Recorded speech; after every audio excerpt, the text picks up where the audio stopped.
Assalamualaikum warahmatullahi wabarakatuh. Bismillahirrahmanirrahim. Alhamdulillahilladzi arsala rasulahu bil huda wa dinil haqq liyuzhirahu 'ala dini kullih walau karihal musyrikun. Nahmaduhu wa nasta'inuhu wa nastaghfiruh wa na'udzu bika min shururi anfusina wa min sayyiati a'malina. May yahdihillahu fala mudilla lahu wa may yudlilhu fala hadiya lahu. Asyhadu an la ilaha illallah wahdahu la syarika lahu wa anna Muhammadan 'abduhu wa rasuluh.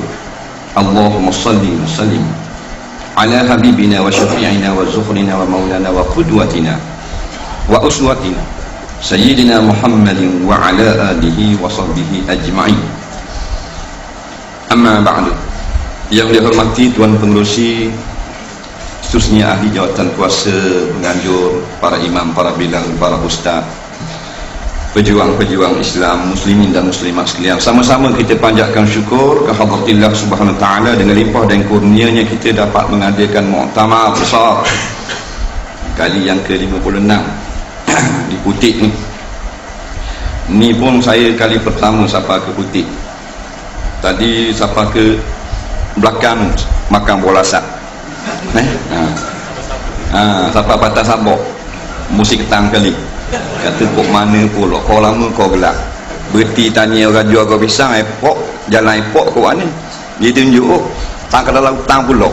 Masuk kata buan dia pulak gini. Ini nak jadi cerita. Baik. Di dalam surah Ali Imran ayat 155 kalau tak silap, Allah Subhanahu wa taala berfirman, A'udzu billahi minasyaitonir rajim. Ya ayyuhalladzina amanu in tuti'u fariqan minal ladzina utul kitab yaruddukum ba'da imanikum kafirin.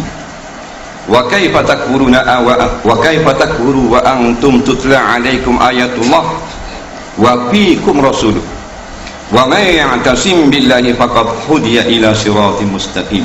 Al-ayat. Sadaqallahul azim. Artinya, wahai orang-orang yang beriman, jikalau kamu ikut sebahagian daripada Yahudi Nasara itu, nescaya mereka akan menyebabkan kamu kembali menjadi kufur. Kenapa kamu nak jadi kufur sedangkan Al-Quran dan hadis, yakni Allah dan Rasul, ada bersama dengan kamu? Maka barang siapa yang ditunjukkan kepada jalan yang benar, barang siapa yang berpegang dengan agama Allah yang benar, sesungguhnya dia telah berjalan ataupun ditunjuk mengikut jalan yang sebenar yang dikehendaki oleh Allah. 5-6 hari ni, 2-3 minggu ni cerita Israel lah. Israel tembok kapal kena rapah di Israel. Israel ni bangsa lah, Yahudi tu agama dia. Yang sebenarnya bukan baru 2-3 hari ni lah, ni cerita lama. Tapi hak sibuk sangat ni pasal ada orang Malaysia duduk atas kapal tu. Tu yang sibuk sangat. Tiap-tiap malam dia ni makan malam dengan rosmah. Jadi matlamat yang sebenarnya kadang-kadang kita lupa, iaitulah meneruskan perjuangan untuk menentang Yahudi laknatullah, sama ada di bumi Palestin atau di mana saja. Allah tunjuk sikit kepada orang Malaysia, kapal kena serang, kena rapah gitu gini, balik jadi pejuang dah, jadi hero dah. Tiap-tiap malam boleh kalongan bunga dan sebagainya. Dalam masa yang sama kita lupa rakyat Palestin yang pecah otak, pecah perut, dibunuh oleh tentera Yahudi sejak ratusan tahun, bahkan ribuan tahun dah jahatnya orang-orang Yahudi. Maka Allah peringatkan di dalam Al-Quran, wahai orang-orang yang beriman, kalau mu ikut sebahagian daripada orang-orang Yahudi Nasara tu, mu akan jadi sesat. Sama ada sesat daripada yang sebenar dari segi akidah ataupun dari segi amalan hidup. Jadi bukan maknanya apa benda bila dia rapah kapal yang ada rakyat Malaysia baru kita nak kata bahawasanya Yahudi ni jahat rupanya. Dah lama dah, bukan baru 3-4 hari ni jahat Yahudi. Allah suruh kita kata Yahudi bangsa jahat. Kalau kita tak kata, tak sah semayang kita. Iaitu dalam surah Al-Fatihah, ghairil maghdubi alaihim. Kita buka kitab tafsir yang mu'tabar, tafsir Ibnu Katsir, tafsir Tabari, tafsir Fakhrul Razi dan seumpama ni. Mereka berkata al-maghdubi alaihim humul yahud. Golongan yang jahat ni, yang Allah sangat marah ni adalah golongan Yahudi. Ada yang kata dah bukan Yahudi saja jahat, lain jahat juga. Tahu dah, ada sama bagi anak bela Yahudi. Padahal dia dengan mak dia dengan ayah dia tak ada sikit darah Yahudi, tapi nak bela. Kita tak katalah bangsa lain tu baik belaka, tapi bangsa yang paling jahat bangsa Yahudi, Bani Israel. Sebab bunuh orang. Dijawab pula dah bahasa lain bunuh orang. Enggak, tak dia kata gitu. Bapa pak dara Israel. Siapa tak boleh kata begitu? Bukan kita kata ni ikut kepala otak kita dah. Allah suruh kita kata dalam surah Al-Fatihah, al-maghdubi alaihim. Kalau tak kata gitu tak sah semayang, betul tak? Ihdinas siratal mustaqim siratal ladzina an'amta alaihim amin. Kata guana tu imam ni, potong sikit bawah. Tak apa, tak baik kata ke Yahudi. Kena baca sampai habis. Bukan maknanya Yahudi jahat ni bila rakyat Malaysia naik atas kapal nak atas batuan dia pun rapah kapal tawang rakyat Malaysia. Bukan. Mereka adalah musuh Allah, musuh para rasul, musuh orang-orang yang beriman.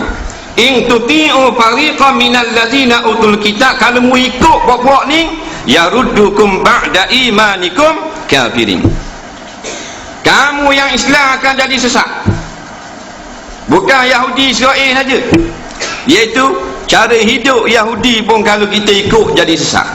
Batu dalam ayat yang lain Allah sebut walan tarda ankal yahud walan nasara hatta tattabi'a millatahum.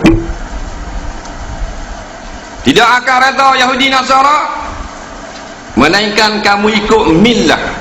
Allah tak sebut dalam ayat ni hatta tadkhulu dinahum, tak.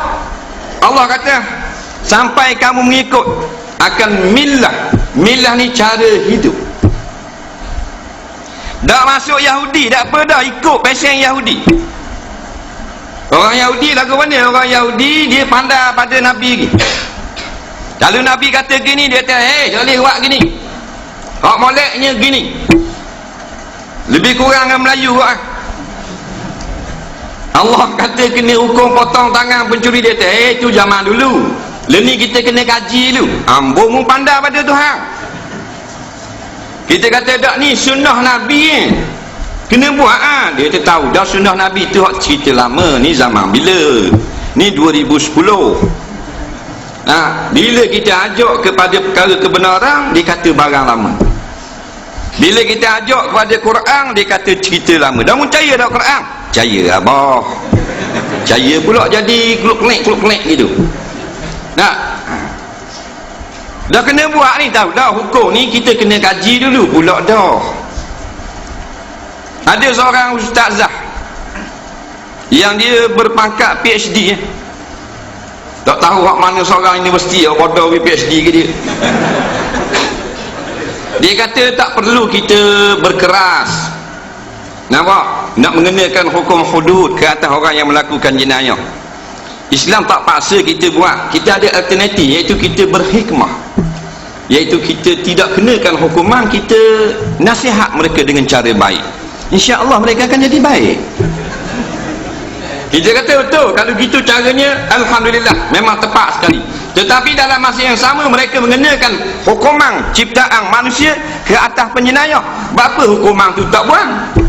Bila kita nak cerita hukum Islam, dia kata kita pakai nasihat, tak baik hukum jadi keras. Dah berapa yang menghukum gantung ni dah ada. Berapa yang mempenjara orang melakukan rasuah.